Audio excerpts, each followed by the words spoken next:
રજા પડે પણ મુળજીભાઈ મારે ત્યાં 1 મહિનો 10 દાડામાં એકેય રજા પડી નથી અને છતાં તમારા બધાના આશીર્વાદ છે, પ્રેમ છે, લાગણી છે એટલે રાત દાડો ખેંચીને આખા જિલ્લાની અંદર માહોલ ઉભો કર્યો છે.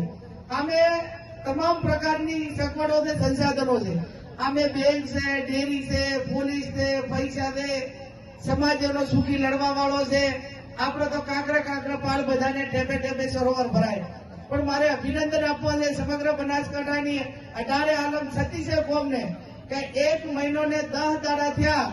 તમામ મંડપ બાંધવાના હોય, માઇકની વ્યવસ્થા કરવાની હોય, મીટિંગની વ્યવસ્થા કરવાની હોય, ચા પાણીની વ્યવસ્થા કરવાની હોય, એ તમામ સમાજે છે કે નડાબેડથી કરીને અંબાજી 14 તાલુકામાં તમામ લોકોએ કરી છે. એ વાતમાં હું સમગ્ર જિલ્લાને અભિનંદન આપું. વ્યવસ્થાઓ તો કરી પણ કોઈ દિવસ એવું ના હોય કે ₹1.5 લાખ રૂપિયા ફાળો ના આપ્યો હોય. અને આ વખત તો ચૂંટણી એ પાછી લાંબી છે એટલે રોજના લાખ ગણો તો સાહેબ 50 લાખ રૂપિયા તો ફાળો જ કરી લેવાનો એમ. એટલે ક્યાંક નાના મોટી વ્યવસ્થાઓ કરવાની થાય, ક્યાંક ફોર્મ ભરવા જવાનું તે તારે ખર્ચો થાય, જમવાની વ્યવસ્થા કરવી પડે, મંડપની કરવી પડે, તો પણ બધા લોકોએ એડવાન્સ એ પછી 40 લાખ રૂપિયાનો ખર્ચો થાય ને પાલનપુરનો, એ મંડપનો જમવાનો એ પણ સમગ્ર જિલ્લો ઉપાડી લીધો છે. ત્યારે ઠાકોર સમાજને તો મારી વિનંતી છે કે આ ચૂંટણી એ સૌના અસ્તિત્વ માટેની ચૂંટણી છે. પહેલી વખત જયારે ટિકિટ મળી હોય ત્યારે તમે પરિણામ ના લાવો.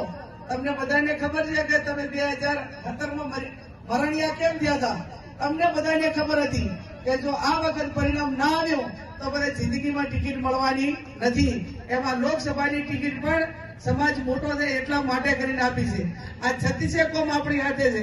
આમ તમે જો તુલસીભાઈથી કરીને આટલા બધી બધા આગેવાનો બેઠા, 18 આલમ 36 કોમ આપણી હાથે હોય ત્યારે હું તમારા બધા વતી અમને બધાને ખાતરી આપું છું કે આજે તમે અમારી સાથે ખભે ખભો મિલાવીને ચૂંટણી લડો છો, તમારી બેન ને દીકરીને મદદ કરો છો, એનું ઋણ ઉતારવાનું આવશે ને ત્યારે ઠાકોર સમાજ ક્યાંય પીછે હટ નહીં કરે.